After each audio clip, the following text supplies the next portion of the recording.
If fear of heights is holding you back, then this might be one of the most important messages you need to hear. Over the past 10 years, I've had the privilege of training over 200 people in canyoning and rock climbing, and that was before I became a professional canyoning guide. For me, helping people to get over their fear of heights, expanding the comfort zone is one of the most rewarding things, and this is why I've chosen to be a professional canyoning guide. In this video, I want to share what I've learned from my experience and show you a way to start working on your fear. This video is separated into 3 sections. First, we'll discuss what is happening in the mind.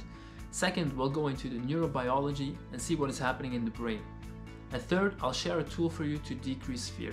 Just keep in mind that while I'm focusing on fear of heights, these concepts are applicable to fear in general. Whether it's canyoning, climbing, crossing the street, these principles are universal.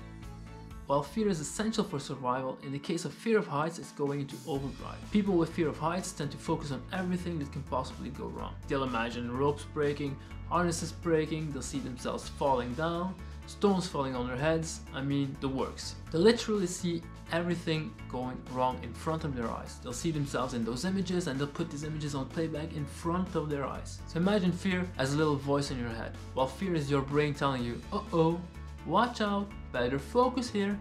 Fear of heights is more like, you're gonna die, you're gonna die, you're gonna die, you're gonna die. You see, the brain works with images. We have images flashing through our minds all day long, consciously and unconsciously. The problem is, the brain does not distinguish whether the image is real or imagined.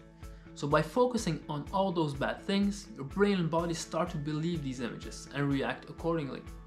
The survival mechanism takes over, trying to avoid situations by all means. Once I made a mistake by imagining what this person was imagining. I can tell you, I did not feel like going through. The thing is, these images bring around a negative spiral. For example, research has shown that heights, for example of an abseil, are estimated higher by people with fear of heights. This in turn generates more fear, so you get into a spiral where it's difficult to get out. But there is a way out. In order to understand how exactly, it's helpful to have a look at what is happening within your brain.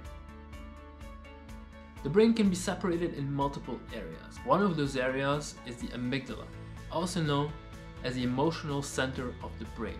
It constantly scans the environment for threats, and the moment a potential threat is detected, it fires off the stress response, like rapid heartbeat, increased blood pressure, sweating, and pupil dilation.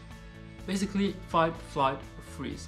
The way it is able to know this is because the senses, before they become conscious, pass first through here. Touch and smell go straight to the amygdala, whereas sight and sound go through a little area just above the thalamus. You can imagine the thalamus and amygdala as having a little blacklist of all potential threats. Some are evolutionary heritage, like heights and loud sounds, and others are learned through experience. While raw sense data continuously flows in, a quick scan is made where something matches the blacklist. If it does, the amygdala fires the stress response. And this all happens before you're even aware of it. Once the stress response is triggered, the sense data is sent to the cortex, up here, where we become aware and we can interpret what just happened. At this point, in the frontal cortex, here what makes us human, we can tell the amygdala to either turn off the stress response or continue. Besides the unconscious scanning, the amygdala can also be triggered directly through the frontal cortex.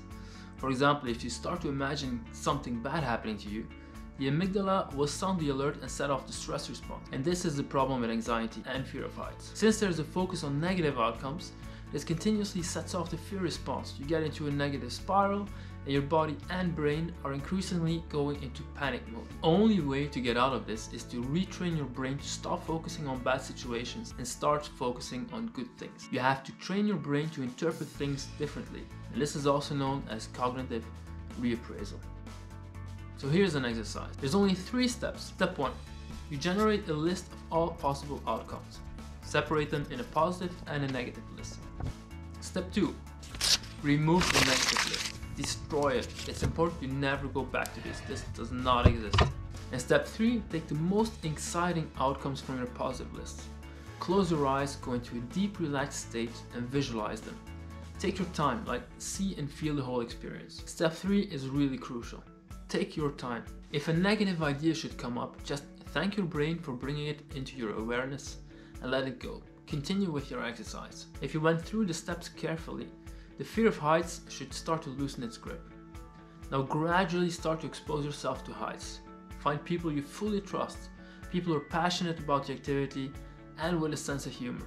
Like, these people are crucial and will speed up things without you even noticing. Just remember, fear of heights will not disappear instantly.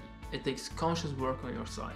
I hope this video was helpful to you. If it was, please leave a comment below and see you next time. Ciao!